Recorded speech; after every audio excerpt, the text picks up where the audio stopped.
En lo que sigue,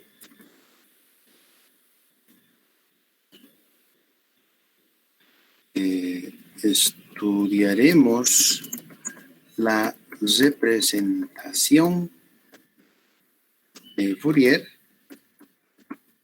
para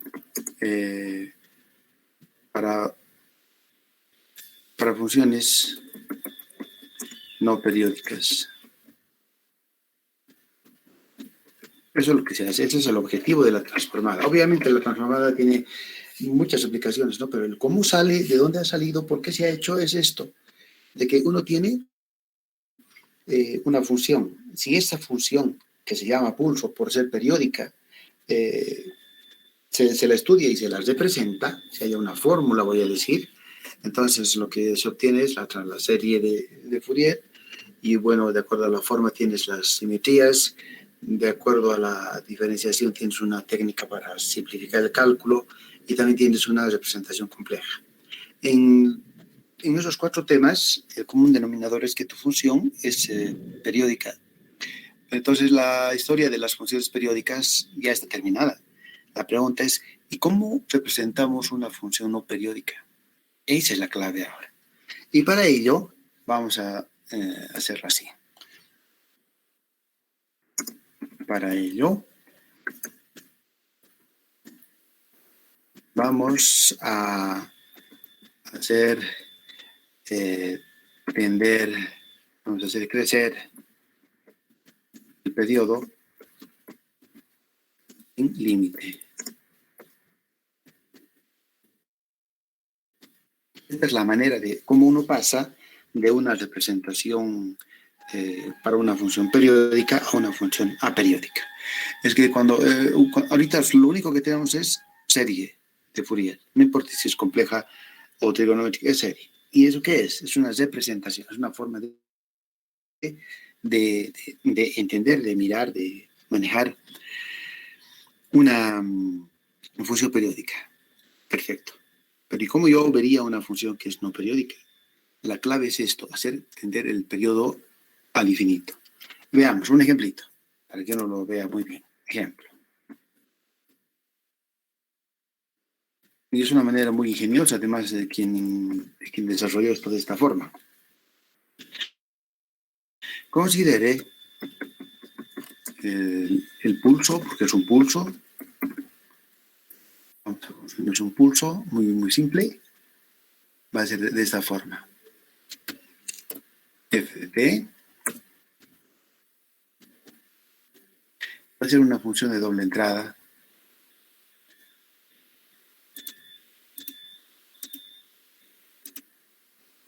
Va a valer 1 y va a valer 0.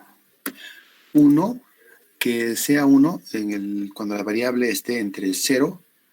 Yo lo estoy construyendo. No podemos construir pulsos de este tipo, tantos como queramos. Perdón, menores que 1. Y 0 cuando vayamos de 1 hasta el periodo.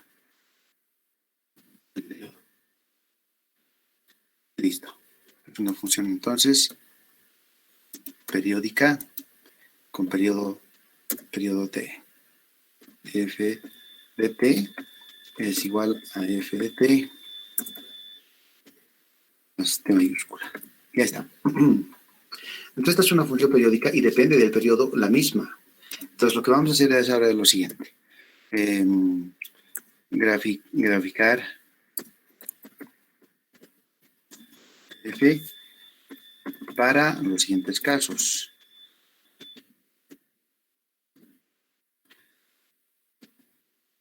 Primer caso. ¿Cómo graficas el periodo t es igual a 2? Segundo caso. ¿Cómo lo haces si el periodo t es igual a 4? Y te quiero sugerir sutilmente cómo lo haces si el periodo t es igual a 8. Y en el último caso, cuando uno ya está imaginando, en el caso 4, ¿cómo lo haces si el periodo t crece sin control, sin límite? O sea, tiende a infinito. Eso es. Entonces van a ver ahora que con este ejemplo tan simple y tan instructivo, tengo una función que es periódica. Y no importa, tiene serie de Fourier. No importa si es trigonométrica o compleja, tiene una representación según Fourier. Pero el problema es que vamos a ir a hacer crecer el periodo y al final vamos a observar que la función que queda es una función aperiódica, ya no es periódica. Y entonces esa nueva función que ha quedado en el límite deja de ser periódica. Y en ese momento es que uno se pregunta, ¿y cómo es su representación de Fourier? Antes del inciso 4, mi función era periódica y tenía su representación de Fourier. Tenía una llamada serie de Fourier. Pero cuando el periodo tiene infinito, ha hecho que la función deje de ser periódica, como voy a mostrar en un momentito más. Y en ese momento, su serie, ¿en qué se transforma? ¿Qué es lo que sucede a la serie? Entonces, esta es una buena introducción para entender intuitivamente, por lo menos, eso. Bueno, como van a ser gráficos, no son gráficos muy bonitos que vamos a hacer en un momentito más. Estos gráficos son, pues, simples y tal función sencillísima. Puedo tomar cualquier función de aquí, de cualquier tipo, pero se me ha ocurrido esta, nomás para dibujarla. Muy bien, entonces ahora les quiero mostrar eso que yo ya vi hace mucho tiempo y que a veces no lo doy porque por tiempo. Entonces ahora les quiero mostrar cómo es que se pasa de una función periódica a una aperiódica. Muy bien. Entonces, de 0 a 1 y de 1 a t. Muy bien. Simetrías. Necesito un plano, bueno, varios planos, aquí hay muchos. Empecemos con este. Muy bien. Entonces, mi función es de este tipo.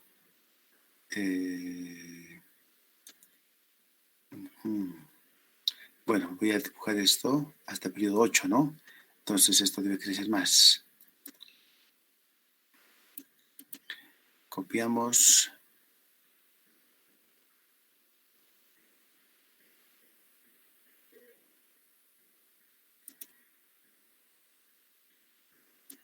Pegamos, alcanzará, espero que alcance, si no podemos hacer un poquito más.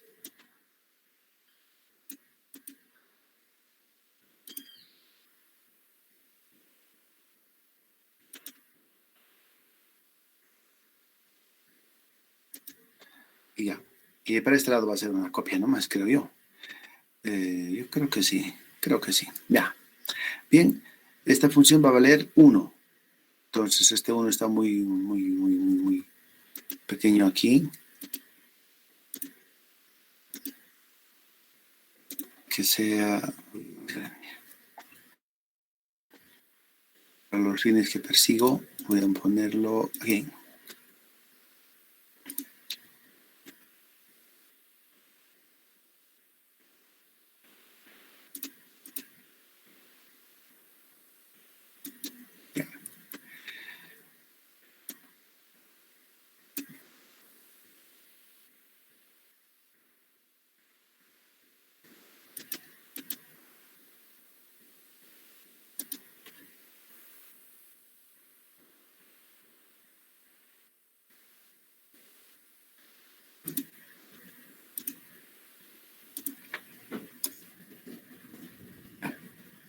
Mucho mejor. Del mismo modo, entonces aquí, en ciertos casos, aquí la tecnología ayuda mucho. En la pizarra hubiera sufrido porque hubiera tenido que dibujar 4 gráficos y aquí en uno pues voy a hacer mucho de esto. Listo. Y ya tengo todo lo necesario. No necesito más. La escala en el eje negativo no creo que sea necesaria. Copiamos.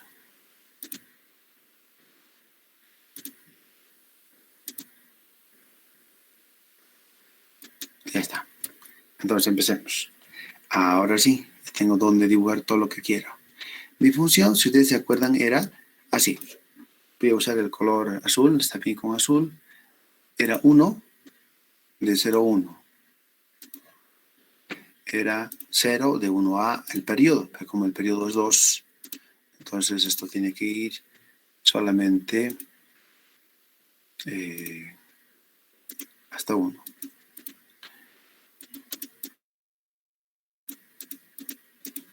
Esto se va y esto también se va. Luego la función era 0 de 1 a 2. Bueno, ese 0, para que se note, le voy a dibujar de esta forma.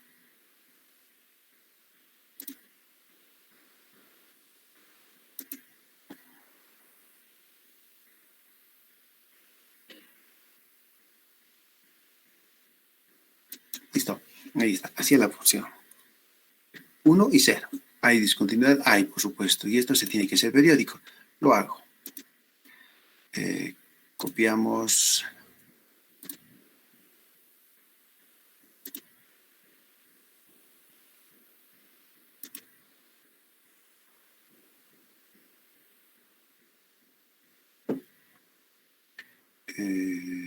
Aquí un poquito más.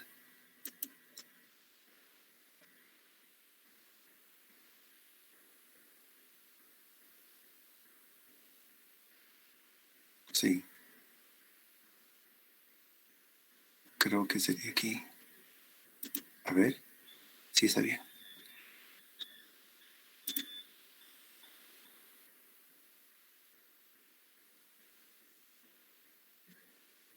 Ya. Muy bien. Esta es nuestra función. Claramente periódica. Sí. Muy bien. Ahora voy a acompañar con las discontinuidades.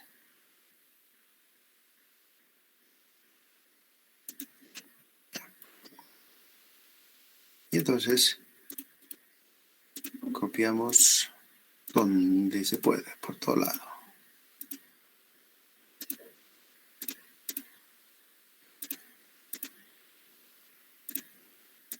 Y etcétera. Perfecto. Ahí está nuestro gráfico. Esta es la función, ¿no? 1, 0, 1, 0, 1, 0, la onda cuadrada. Muy bien. Ahora vamos a volver a dibujar todo esto, pero vamos a incrementar un poquito el periodo.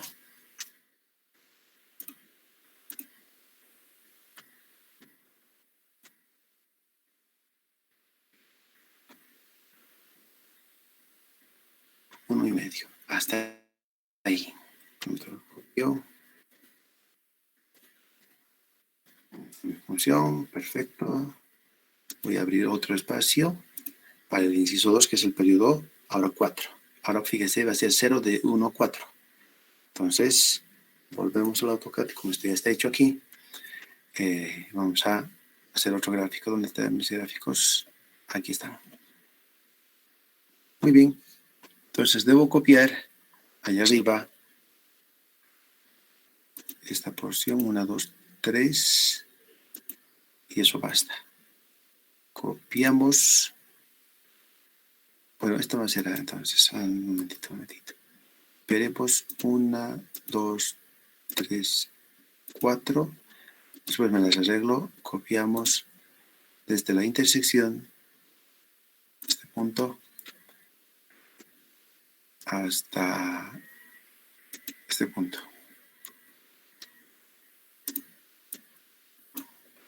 Muy bien. Solo que en este caso es 0 de 0 a 4 ahora. Ese 4 lo vamos a poner así. Primero que nada, 4. 1, 2, 3, 4 está por aquí. Entonces, este segmentito, 1, 2, 3, 4 está por aquí. Ahí será. No me ha salido en horizontal porque pensé que estaba... ya sé que ha pasado. Entonces,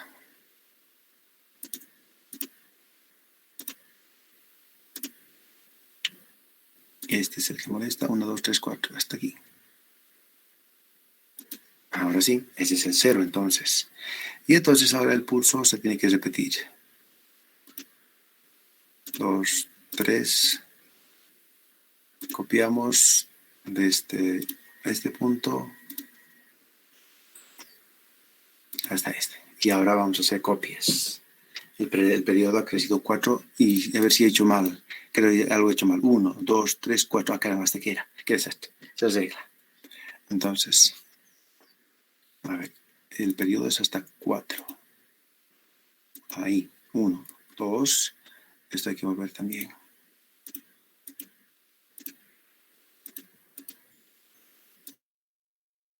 Movemos desde este punto hasta este. Ahora sí. Ya, ahora sí está súper bien. Es 1 de 0 a 1 y es 0 de 1 a 4. Luego se repite y etcétera, etcétera, etcétera. Entonces ahora copiaré la estructura así construida. Y que necesito, bueno, tendría que copiar. Bueno, para copiar bien, haré ahora así entonces. Una.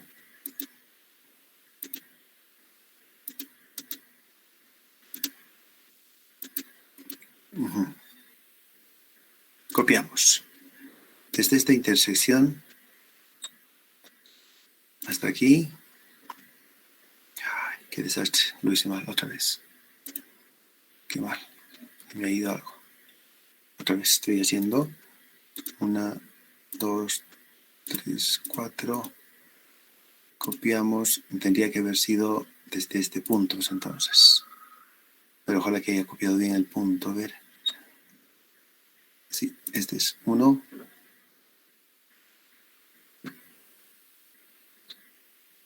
2. Ahí está el pulso ahora. Ahí está mucho mejor.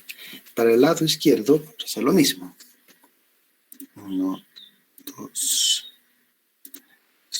4. 1, 2, 3, 4. 1, 2. Yo creo que esto ya es mucho, ¿no? 3, 4. Y vamos a copiar desde este punto y vamos a venir a este. En teoría, este sería nuestro pulso con periodo 4. Sigue siendo periódica. Ya, copiamos.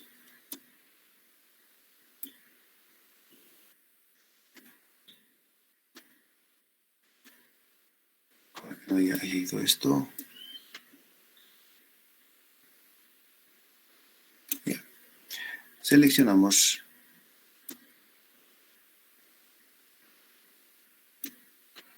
copiamos, pegamos.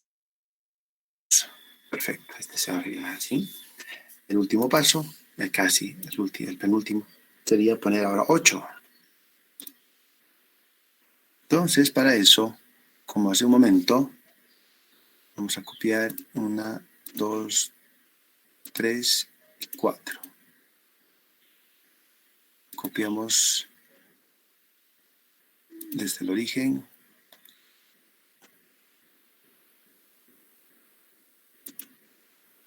Ahí. Ahora bien,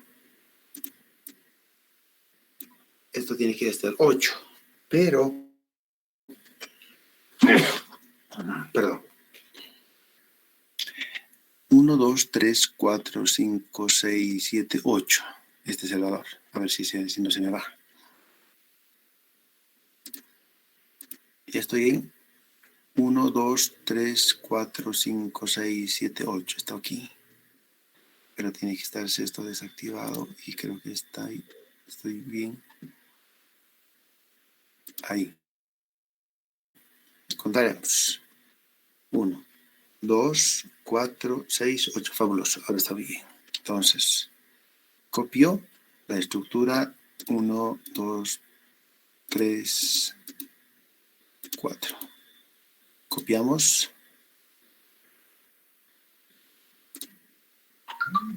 Desde este punto hasta este punto. Ya no puedo copiar más allá. Y ahora para el otro lado vamos a copiar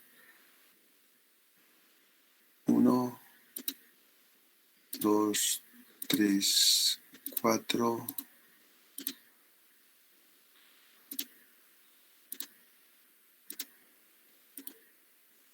Copiamos.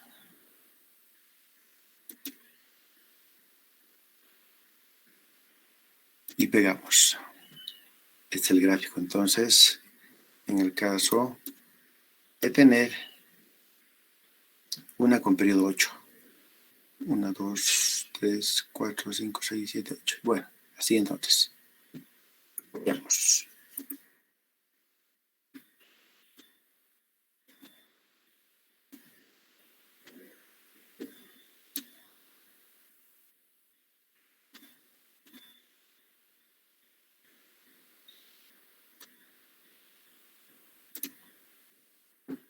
Así es como se ve en esa figura, así es como está evolucionando.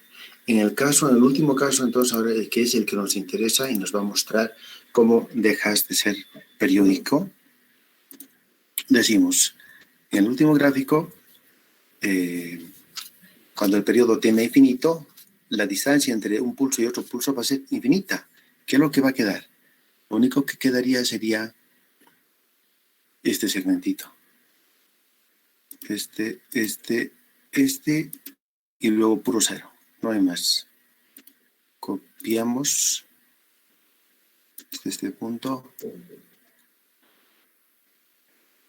hasta este punto. Y ahí está. Ese sería el gráfico cuando el periodo es infinito. La función ha dejado de ser periódica. Imprimimos.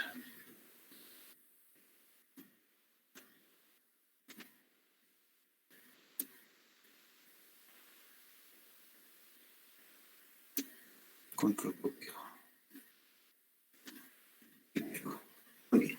Tal vez está un poquito grande. Así.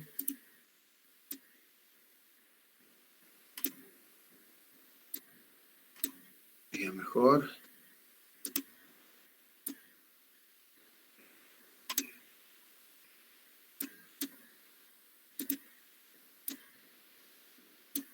Ya. Entonces, nuestra función era 1 y era 0 de 0 a un valor t, que es el periodo. Esta función es periódica por construcción y la hemos ido estudiando para diferentes valores de 2, en general potencias de 2, porque la mejor manera de hacer crecer algo, ¿no? Una potencial. Entonces, cuando el periodo es 2, he dibujado un poquito de allá porque nos íbamos a aburrir, ¿no? Ya conocemos la función. Periodo 4, ya se están distanciando un poco los pulsos, literalmente, y con periodo 8 es más, y cuando el periodo crezca infinito, es la función y no hay más nada. Entonces, hemos pasado de una función periódica a una aperiódica.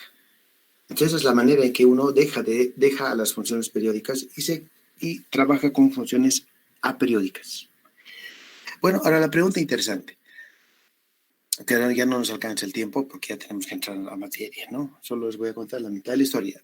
Entonces, si bien hasta aquí yo tenía una representación de Fourier que se llama serie de Fourier, no importa si es trigonométrica compleja, la pregunta es, cuando el periodo se hace infinito, la función deja de ser periódica, en primer lugar. Perdón.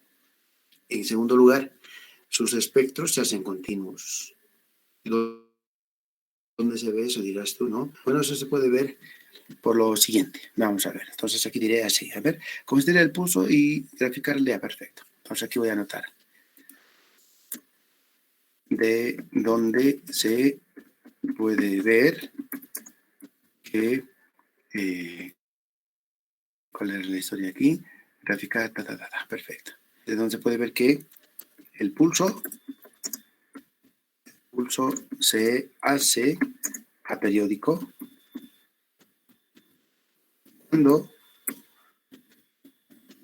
cuando el periodo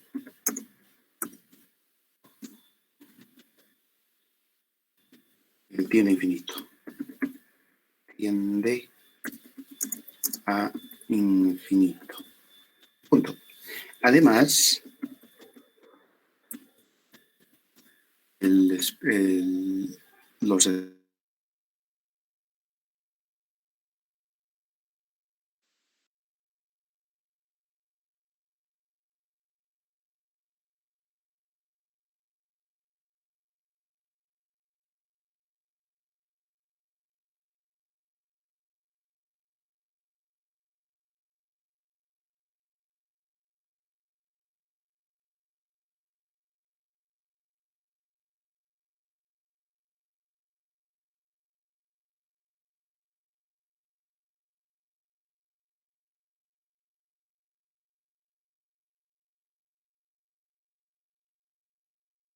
a partir de ciertos valores que se define la variable general de frecuencia.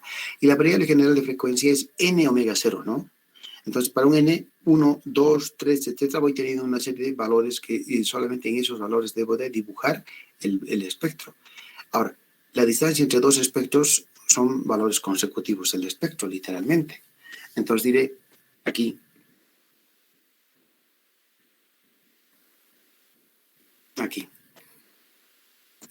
como estoy encontrando ahora la distancia entre dos espectros consecutivos, el espectro es, la variable general de frecuencia es n omega 0. En n omega 0 tendría que dibujar una rayita. En el inmediato anterior seguramente había otra rayita, literalmente, no son los espectros. Aquí me faltó poner n omega 0. Esta diferencia, esta es la diferencia que existe entre dos abscisas, voy a decir, consecutivas en las cuales voy a dibujar el espectro. Esa es la distancia que hay entre dos rayitas. Y si hacemos cálculos, si introducimos, multiplicamos y hacemos algebrita, ¿qué va a quedar? Simplemente omega 0. A ver, hagan los cálculos.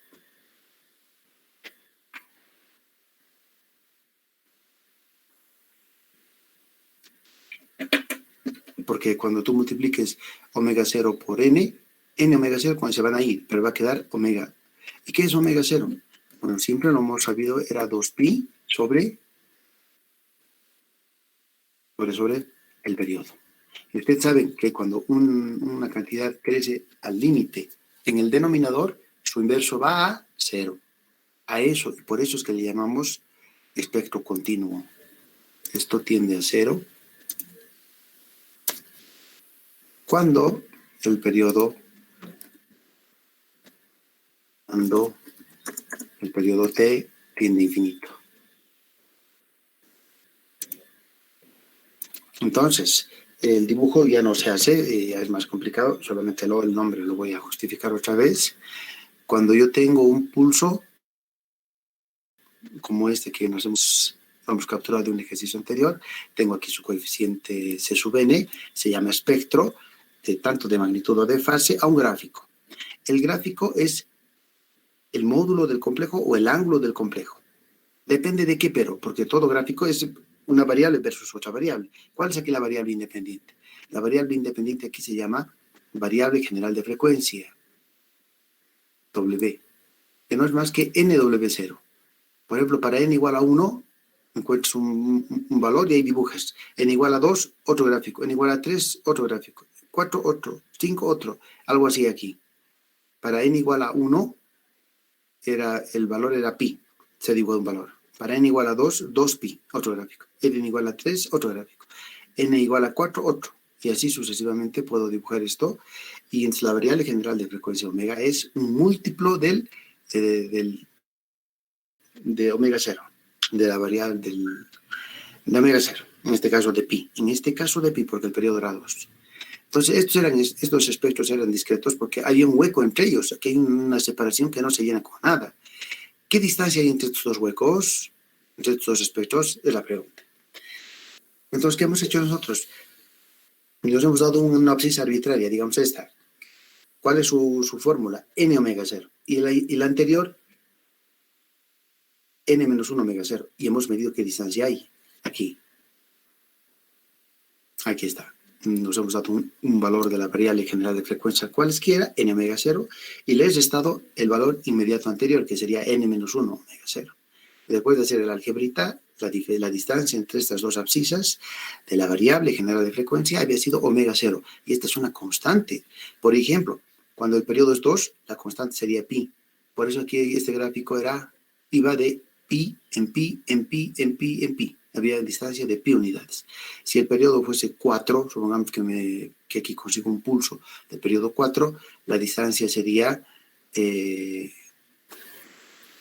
sobre 4, pi medios. Si hay el gráfico del espectro, cualquiera de los dos tendría que haberlo dibujado 0, pi medios por 2, pi medios por 3, pi medios por 4, pi medios por 5. Pero ves, hay una distancia y hay un hueco entre ellos y no hay nada que dibujar. Pero después de que el periodo crece al infinito, nos damos cuenta de que la distancia entre dos espectros es una constante dividida entre t. Y cuando t tiende a infinito, t crece mucho, este cociente es despreciable, tiende a cero. Y al tender a cero significa que los espectros que estaban separados antes, estos que estaban con una separación constante, ahora ya no hay ninguna separación, están juntos. Y al estar juntos ya puedo trazar una curva continua. Y entonces por eso se dice que el espectro, que era discreto, pasa a ser continuo. Por eso el nombre del tema, ¿no? Transformada de Fourier y espectros continuos. Y el anterior tema tendría que haberse llamado serie compleja de Fourier y espectros discretos. Por eso es el nombre. Bueno, entonces es una trivialidad que pues, hay que conocer.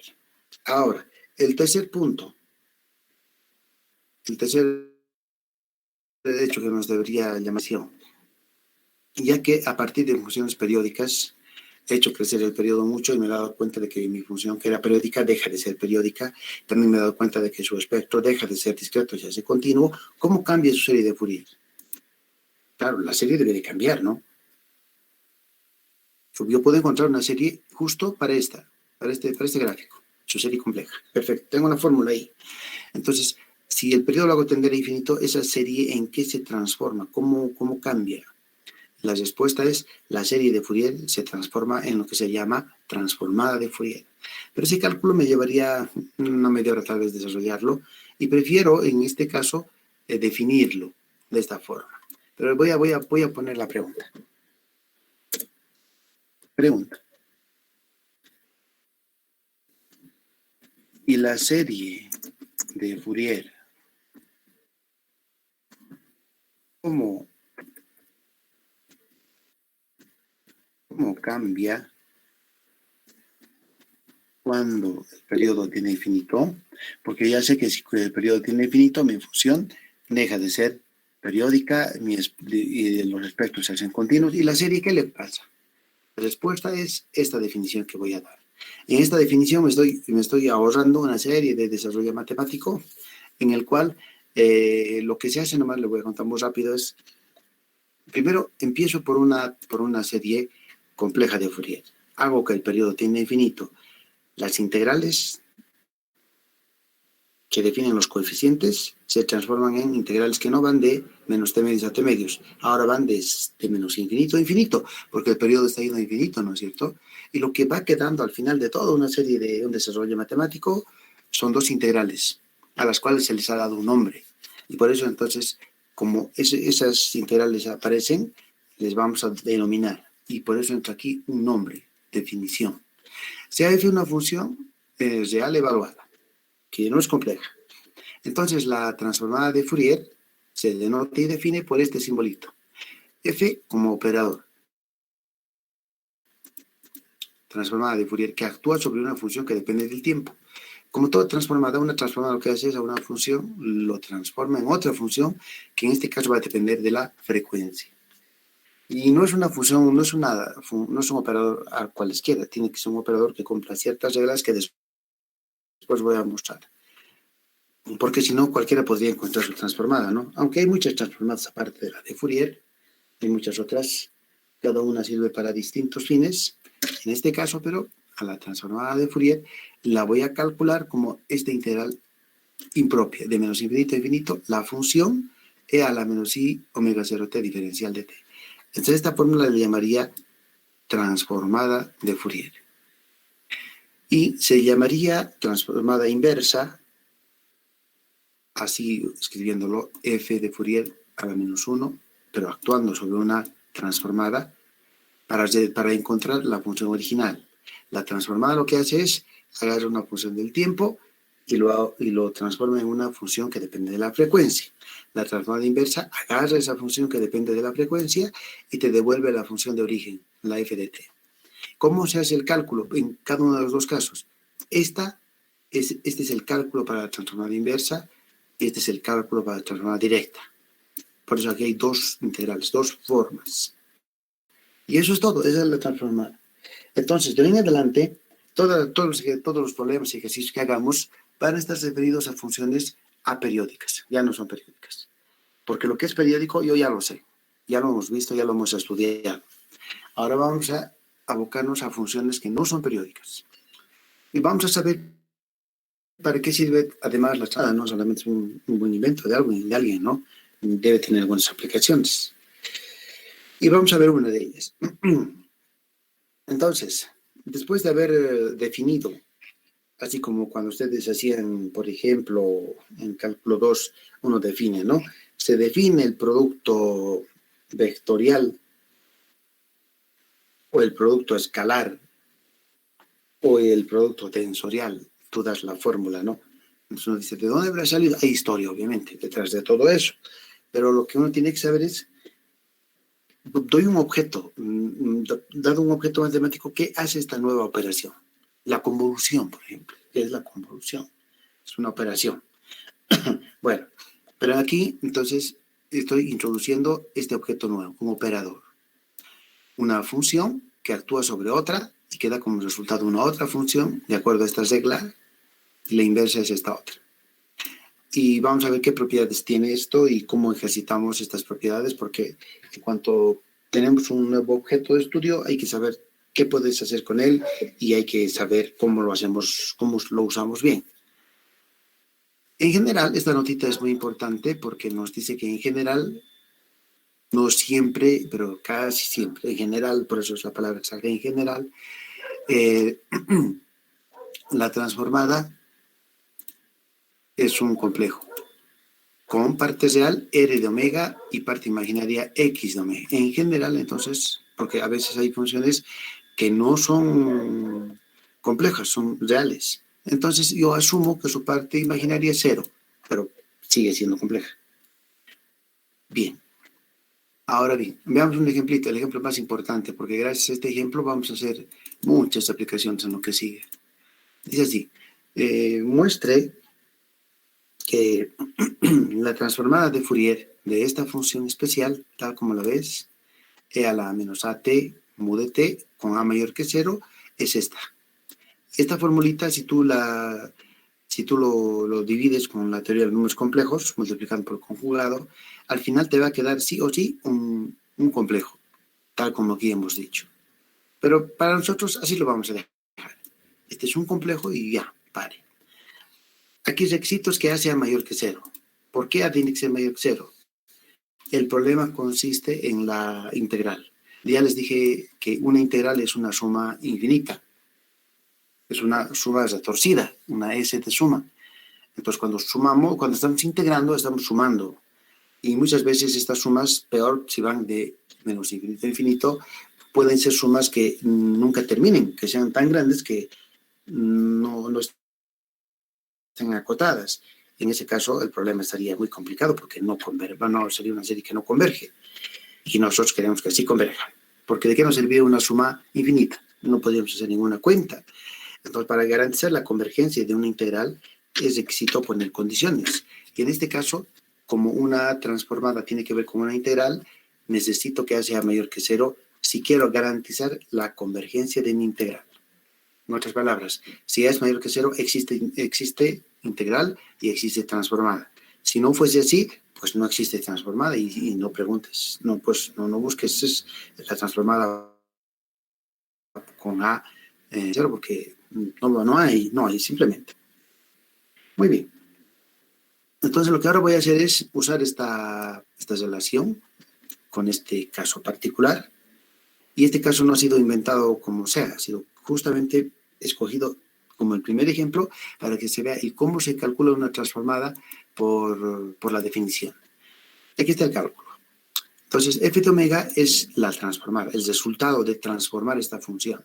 ¿Cómo se transforma una función? Pues resolviendo la integral, de menos infinito a infinito, de la fórmula, en este caso, esta. Y aquí lo voy a remarcar, ojalá que no se me arruine si le pongo este símbolo, más o menos.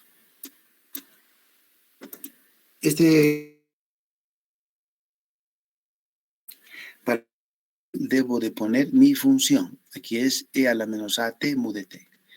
Y obviamente esto es lo que ahorita acabo de aquí escribir. A eso le tengo que acompañar por la exponencial con argumento negativo. E a la menos i omega t. Y listo. Ahora hay que resolver esta integral. Cada vez que se pueda resolver una integral de este tipo, estaré encontrando la transformada por definición. hay casos donde la integral no se puede resolver. ¿Por qué? Porque pues, los elementos de cálculo no nos sirven para evaluar una integral impropia de este tipo. Y recurrimos a propiedades. Pero cada vez que se pueda, estaré, repito, estaría en la transformada por definición. Casi siempre vamos a hallar la transformada de una función por propiedades. Bien, empecemos entonces. Como el camino de integración va a ir de menos infinito a infinito, voy a integrar de menos infinito a cero y luego de cero a infinito. Puedo hacer eso. Cuando esté integrando de menos infinito a cero, estaré integrando en la parte negativa. Y como aquí está la función mu para valores negativos es cero. Entonces esta primera integral se anula automáticamente. En segundo lugar, cuando esté integrando para valores mayores que cero, en los valores positivos, por la definición mu para valores positivos es 1. Aquí está este 1. Entonces la primera integral literalmente desaparece, se anula. Solo me quedaría esta integral, esta sola, la cual se trabaja aquí un poquito más. Se multiplican las exponenciales, se suman los exponentes, se factoriza t y se va a integrar la conocidísima e a la at. Este es el a y este es el t. E a la at es 1 sobre a, e a la at evaluado de 0 a infinito. El poner infinito en una integral es notación, pero en una evaluación es una falta grave de ortografía matemática, voy a decir, aunque mis colegas a veces la cometen. No podemos poner aquí infinito. Aquí, si yo pongo esto, estaría escribiendo mal. ¿Por qué? Porque el infinito no es número. El infinito es un concepto. No puedo evaluar esta función de 0 a silla, porque silla no es un número, silla es un objeto, ¿no? Que tiene 4 patas, sirve para esto, sirve para aquello, es un objeto. Entonces, cuando tú evalúes una función, la tienes que evaluar en un número. Entonces, no evalúes en infinito, porque, insisto, el infinito no es un número. El infinito es una noción que te dice que la variable asociada crece y nunca para. Entonces, es algo que es un concepto. Por eso, cuando escriben así, están haciendo mal. ¿Cómo debe escribirse? De esta forma, que es hasta mucho más clara y más limpia. Tú pones una variable cualesquiera, yo le pongo m, por ejemplo, evalúo la función entre dos números, 0 y m. Y luego hago después que m tiende a infinito, que es lo mismo, pero que es mucho más clarito y más formal. Bueno, entonces yo voy y reemplazo esto, m reemplazo, aquí está, ya se reemplazó, y luego reemplazo 0. Pero en cuanto m tiende a infinito, aquí no sé por qué no lo escribí, debería de haber anotado límite cuando m tiende a infinito, porque en realidad es un límite el infinito. Ahí está, así. Y ahora aquí llegamos y nos paramos en este problema. La exponencial, aquí está el límite, perdón, yo no lo he visto. Ya está escrito, voy a quitarlo. Aquí había estado el límite, miren, no lo he visto. Ahí está. Entonces, cuando yo reemplazo m en esta parte que es la que depende de t, y ahí está la variable, pongo m y hago m infinito. Y cuando pones 0, a la 0 es 1 y ahí está, perfecto. Entonces, estamos con este problema de la exponencial. La exponencial, si tú la dibujas, tiene solo dos gráficos.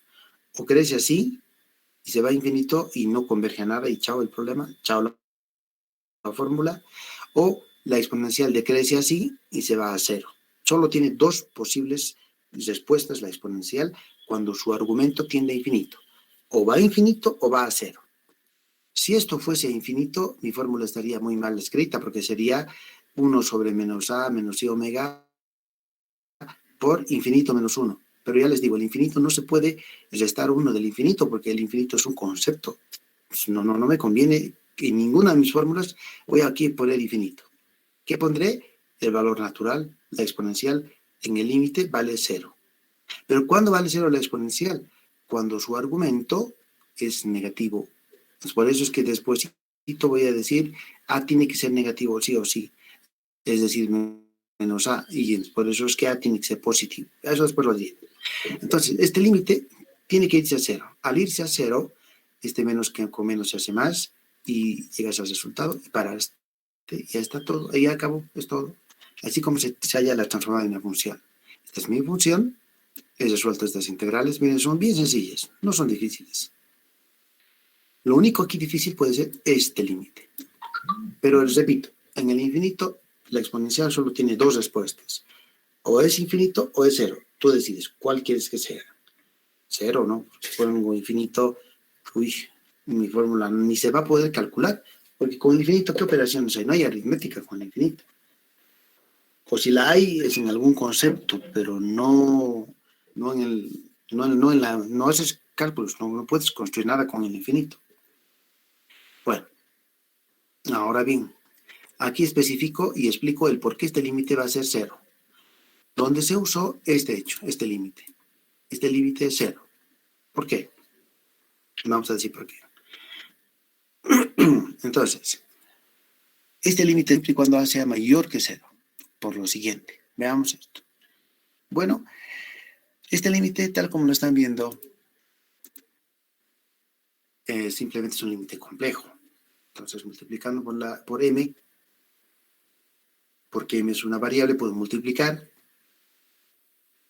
Si le pones infinito, el infinito no sé si se puede distribuir, ya que no hay aritmética con el infinito. Entonces, por eso el infinito hay que rehuirlo con este simbolito. Lo mejor es ponerle una variable y la variable infinito. Bien, cuando lo multiplico por m y por propiedad exponencial, puedo tener esto. Que todo el mundo ve y dice, pues claro, solo es cuestión de exponentes, no es más que eso. Ahora bien, ¿cómo se evalúa el límite de una función compleja? Y más aún, si yo quisiera que mi función compleja vaya a cero. Bueno, si mi función va a cero como función compleja o en módulo. En módulo sería mejor porque el módulo, ¿qué hace? El módulo mide el tamaño. Y si yo quiero que esta función compleja vaya a cero, pues mediré el tamaño de la función en módulo. Entonces, por eso digo, evaluando este límite en módulo, tenemos, en primer lugar, ¿cuál es el módulo de esta expresión compleja? Bueno, es el módulo de la fórmula de Euler, y la fórmula de Euler es esta. Pero el módulo de un complejo es la raíz cuadrada de la parte real al cuadrado, esta, más la parte imaginaria esta al cuadrado. ¿Ustedes se acuerdan? Esta es una identidad recontrafamosa. Es la fórmula de Pitágoras en el caso complejo, trigonométrico, perdón, que dice coseno cuadrado de un ángulo más seno cuadrado de un ángulo siempre 1. Es una identidad, ¿no? Entonces, eso es cierto para cualquier ángulo, en particular para el ángulo omega m. Entonces, esto es raíz cuadrada de 1 y 1. O sea, en otras palabras, que esto valga lo que tenga que valer no depende de esta expresión, porque el módulo de esta es constante y es 1. Entonces, el valor de esta función dependerá de la exponencial e a la menos am. Bueno, hacemos un poquito de cuentas. Cuando tienes exponente negativo, lo escribes de esta manera. Y aquí nos queda lo siguiente. Como quiero que este límite se calcule, no me conviene que esto dé infinito. Si me da infinito, mi fórmula ahí se detiene y no puedes hacer nada más. Quisiera que esto sea cero. Cuando un cociente en el límite va a cero, cuando el denominador crece sin control. Si esto hubiese de crecer al infinito, entre comillas, tendría un crecimiento desmesurado, su inverso sería muy pequeño. Y para que esto crezca mucho, ya que su variable m también crece mucho, A tendría que acompañar en ese crecimiento.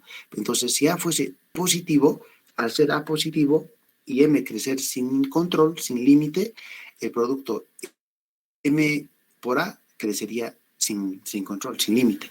Y la exponencial en un valor muy grande es más grande todavía, porque la exponencial crece así, ¿no? Entonces, esto va a crecer mucho y su inverso va a hacerse muy pequeño. Que si hubiese puesto A menor que 0, entonces yo tendría, si A es negativo, al crecer m mucho, esto estaría creciendo en los negativos. Y la exponencial en un argumento negativo sería muy pequeño. Y el inverso de un número pequeño sería infinito, que es lo que uno quiere que aparezca. Entonces, por eso les digo, la exponencial solo tiene dos posibilidades. O crece mucho o decrece mucho. Dada esta fórmula, yo quiero que esto crezca sin límite. Más o menos como esto. Así. La variable t crece sin límite. Su inverso es despreciable, es muy pequeño. Pero cuando el denominador crece mucho, entonces aquí es parecido. Yo quiero que esto crezca mucho. Para que crezca mucho, el argumento está creciendo. A debe acompañar en ese crecimiento, siendo positivo. Ya que si A fuese negativo, esto se hace infinito y no quiero. Por esa razón, entonces, necesito sí y solamente sí. A necesito que sea positivo. No puede ser de otra forma. Y por eso es que de aquí en adelante, esta función admite transformada de Fourier y es igual a esta, sí y solamente sí, A es mayor que 0. No puede ser de otra manera. Muy bien, entonces, esta es la primera transformada de contra importante. Aquí hay otras dos más, dos también muy importantes, que dicen así. Aquí estamos calculando la transformada del pulso, duración finita D, se le llama esta fórmula, pulso, P de pulso, D de duración finita, y es esta su transformada. Y miren ustedes, es el primer ejemplo donde mi transformada es un número real. Aquí había otro, perdón, habían habido dos ejemplos de funciones cuya transformada es un número real. Es una función, mejor dicho, de la frecuencia real, porque en la práctica la transformada es un complejo. Y este es un ejemplo. Este es un complejo, nadie lo puede negar. Pero en estos ejemplos que siguen, tengo dos funciones cuyas transformadas son reales. Pero en general, casi siempre en los demás casos es un complejo. Bueno, pues voy a demostrar apenas por el tiempo que la transformada del pulso es 1, es 2 omega seno de W de omega. Y bueno, creo que ya no, para qué me voy a cansar más. Ha sido esta, creo, una buena introducción. Y si hay alguno no ha entendido un poquito, no ha entendido este límite, ¿por qué va a 0? Con más tiempo, las otras clases yo voy a insistir, porque esto va a aparecer a menudo. Por ejemplo, cuando esté hablando de la transformada de Laplace y esté haciendo cálculos para cálculo de integrales, todo el tiempo voy a evaluar un límite. Muchas veces va a ser de esta forma. Y entonces voy a volver a tocar este tema. Siempre los temas que al principio son duros, es decir, nos preocupan porque no son de fácil comprensión, nos toma un tiempito. Pero como a mí me gusta repetir tanto, de manera que todo el mundo lo entienda, yo voy a volver a repetir esto, tal vez con un gráfico la próxima vez, y voy a enfatizar este cálculo con más detalle, sin ir rápido. Y nos espera entonces después de esas demostraciones, ver estas 14 fórmulas de concha importantes. Todo lo que haga es sobre estas 14 formulitas. Son 14 funciones con transformada. Luego vamos a ver propiedades, cómo esas fórmulas, qué propiedades me permiten hacer uso de eso, y después voy a ejercitar, voy a inventar funciones para que les diga cómo se aplican estas transformadas. Voy a poner ejemplos de exámenes pasados para ver que les he pedido cómo se debe de hacer, y etcétera, etcétera, etcétera. Bueno, hay mucho que hacer. Todo lo que sigue es álgebra y lo vamos a entender, y no se me preocupen si de pronto aparecen unos símbolos extraños y raros. Yo soy suficientemente didáctico, voy a decir, para que una gran cantidad de estudiantes